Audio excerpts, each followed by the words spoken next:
Ready, and Joe, action. Exactly. So this is the back entrance of, we'll call it the mold unit. And what suite is this, Joe? I don't know. I haven't seen it stay on the front door. This is the vacant unit on the far end, on the west side, vacant unit. Here and referred to in the report as the mold unit.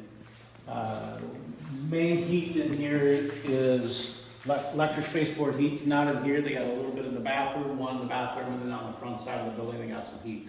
Evidence of moisture intrusion. I don't call it mold, but we'll call this the mold unit just for fun.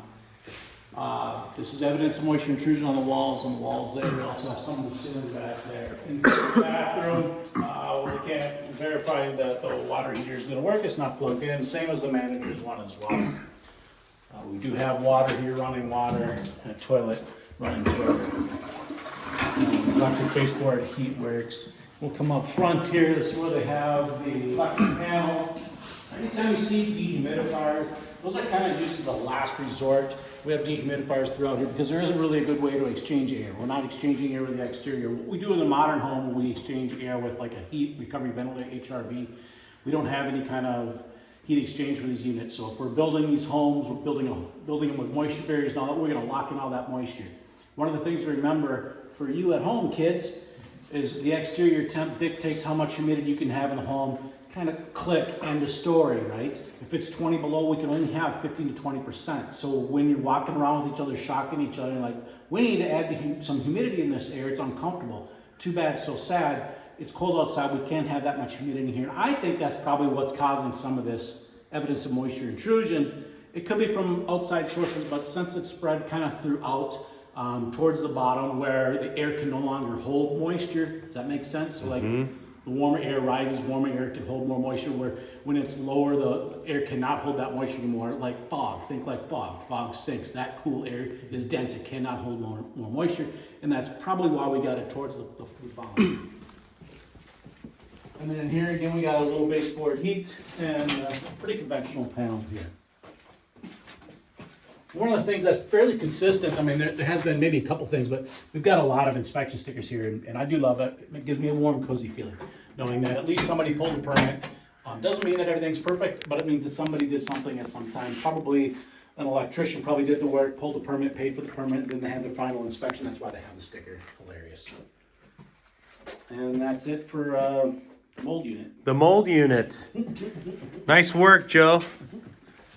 When are you starting your podcast? Yeah, right. And these are all off. So Okay. he does have water on here. Okay. You know. Yep. Copy that.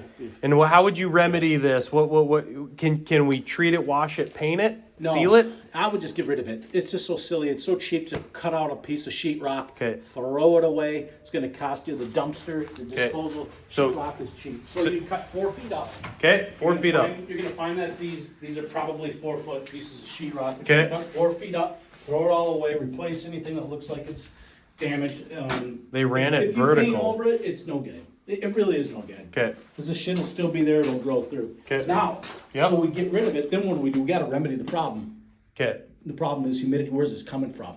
Maybe it's from what they did in here. He said you know, it was what they were doing in here. Right. And he's like, hey, that's his dehumidifier. He's like, use it. And he's like, refused to use it. And again, the dehumidifier, it's really not the best way. Oh, okay. What were you saying the best? So if you learn how moisture moves, you're actually creating a low pressure zone for moisture then. So if you create a low pressure, let's say you put a dehumidifier in your basement.